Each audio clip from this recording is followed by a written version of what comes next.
Welcome to the RV Park Mastery Podcast, where you will learn the correct way to identify, evaluate, negotiate, perform due diligence on, renegotiate, finance, turn around, and operate RV parks.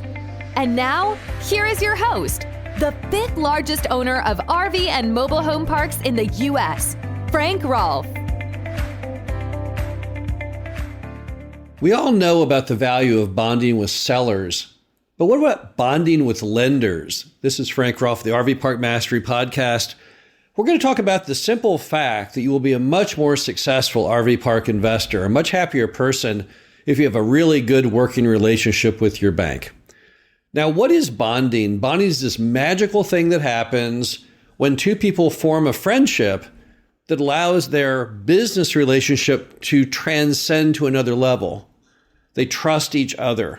They like each other. They look out for each other. Now, when you're buying an RV park and you create bonding with the seller, you typically end up with a lower price and often seller financing. So that's fantastic. So we all know that bonding with a seller is vital. It's one of the most important factors in being an RV park buyer. But we don't often think about how important it also would be to bond with the bank. Now, how do you bond with people? Well, the best way is to talk to them, or to, more importantly, listen to them, which means contact. Now, contact doesn't have to come strictly in the form of face-to-face, although face-to-face is fantastic. In today's world, that could be very difficult.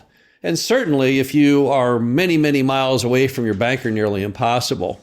So when I talk about contact, I mean not only face-to-face when appropriate, but more importantly, probably by phone, or possibly by email, or maybe even really mail. That's how you create bonding, is you literally invest your time, because time is precious. And too much in America today, we forget about the importance of devoting some time. You see people looking at their phones incessantly rather than having conversations with others, or not taking the time to call people anymore, thinking they can do it in a quick email or a text. The problem is that defeats the entire purpose of building those all-important bonds that you really want to have with your bank. So how can you then take this and translate this into action? What can you do to actually bond and make that connection with your banker? Well, the first thing is obviously to keep them in a constant loop of what you're doing. Now, how frequently do you need to? Well, it depends on your bank and kind of how the relationship begins. But at a minimum of quarterly, you need to report to your bank the progress on the property, even if it's not required. Most banks only ask for financial statements annually. They may do an annual property inspection, but they don't really expect you to communicate with them quarterly, and they're extremely impressed when you do. Now, you could do it monthly, but monthly might be overkill. It might be hard for you to produce that much content, and they might think it's a little intrusive, but certainly not quarterly. What would you put in that quarterly report? Well, I would talk about the progress on your RV park. I show some photos of the RV park, the great things you're doing, possibly even a video if you're proud of all the great improvements you have made. So make it as meaty and as transparent as you like. This is your bank after all. Tell them what's going on. And don't be afraid to tell them the good and the bad. Everyone knows that in real businesses, and an RV park is a real business, things happen. So talk about your successes, but at the same time, talk about your struggles and things you've done to improve your situation. Be honest, be open, be transparent. Those are the things that banks really appreciate.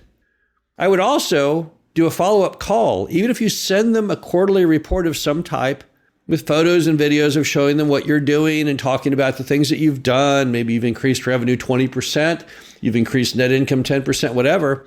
I would then follow that up with a phone call, just to say, hey, I was following up. Did you see all the great things we're doing at the RV park? Why? Because it's more effective. When you do that, number one, you make sure they saw it. But number two, you reinforce it. It also gives them a chance to then ask you questions and say, okay, I did see that. So how in the heck did you get the revenue up 20%? How in the world did you fix that issue with that bridge over the lake? That then allows you to form further bonding by talking and listening to the bank. So it's one of those double task moments when you kill two birds with one stone. Another thing you can do with your bank is to show them a graph of your basic budget, actual, and different successes. Make it easier to read. When you send people just raw financials, that's boring. Banks see that kind of thing all the time. It's really hard to look at for them. So they're just going to just take a quick glance. Instead, hammer home what you want in the form of a graph, some kind of graphical tool. For example, let's say you bought the RV park and the revenue when you bought it was $100,000 a year. Now you're 12 months in and now you're at $120,000. Well, instead of writing those numbers down, why don't you just show two bar graphs? Bar graph when you bought it and bar graph today. You could even color code that part of the bar graph that extends beyond when you bought it to show how much additional profit you had made. People love those things. They love bar graphs and pie charts, anything that makes looking at information easier and frankly more interesting. So don't be afraid to graph that out for people. They really like that. And also don't forget the power of a meal. If possible, see if you can have a periodic lunch or dinner with your banker. It's not hard. It's not that expensive. It might cost you to take your banker out to lunch, what? $20, $30. And that's if you take them to a really nice lunch. I've had lunches with bankers where I end up going to the Dairy Queen near the property, things like that. They're perfectly happy with that. When you have lunch with your banker or dinner with your banker, it gives you time to discuss what's going on with the property and once again to build great bonding. So there really isn't too much bonding you can create with your banker. Now, why should you? Why should you put out the effort I'm describing? Why send quarterly reports? Why go and spend $25 having lunch with your banker? Why would you even do those things? Well, let's just describe that for a moment and what the benefits are. Let's assume you buy your RV park and things are going great and there's some national calamity. We've already seen COVID. Now, COVID actually helped RV parks. I don't know what the national event could be, but let's say we have some crazy thing, and I don't know what it could be, a gigantic fire of some type, and there's a disruption to your RV park's business, or there's a decline in the revenue. You think a banker that you've bonded with is more likely to say, yeah, that's okay, we understand, we'll work around it, we'll abate a few payments in this interim period? You bet they would. Let's assume you have a giant flood. There's damage to your RV park. Now you need to borrow extra money to fix the damage. Who do you think would be more likely to give you that loan? A banker in which you're nothing more than just a name, or someone that you have a relationship with? Of course. Once again, if you've bonded with the banker, then you're going to get probably that extra loan to get your park put back. And let's assume you're looking to buy another RV park and then suddenly you need to get a loan on it. Who do you think can get that thing done in a more timely fashion? Let's assume that the seller is on a very tight schedule. You can get a great deal on the RV park, but the problem is you have to close by a certain date.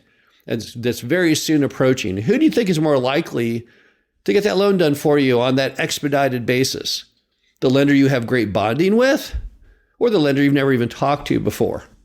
The bottom line is you will sleep happier and more soundly at night, and you'll have a much more successful RV park career.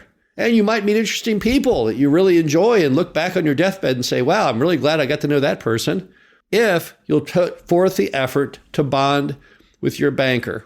And one final note, there's probably no greater source of good financial information than your banker. Banks typically, and particularly with most older bankers' lifetime, they've seen so many businesses. They've seen ones that have succeeded. They have seen ones that have failed. They've been through any number of cycles of boom and bust in the American economy. These are people who are extremely knowledgeable. And when they give you their thoughts, those are really valuable thoughts. If I was trying to make a decision, who would I talk to? My banker. I once had to decide on a property. Should I buy it or should I not? Who did I go to? My banker. Why? Because he was going to do the loan on the deal? No, that wasn't why. Because banks have really good decision-making capabilities because they just have seen so much in volume. You've only seen the trials and tribulations of your lifespan in businesses you've been involved in or properties you've been involved in, but they've seen them by the hundreds and by the thousands. They're also probably ahead of you as far as the in-depth knowledge of interest rates and other issues that have a lot of importance on the real estate industry. The bottom line is we all need to always focus on and spend time bonding with our bankers. It's a very, very important part of being a successful RV park owner. This is Frank Rolfe, the RV Park Mastery Podcast. Hope you enjoyed this. Talk to you again soon. Thank you for listening to the RV Park Mastery Podcast. Be sure to visit us at www.rvparkmastery.com, where you can learn the correct way to identify, evaluate, negotiate, perform due diligence on, renegotiate, finance, turn around, and operate in RV parks.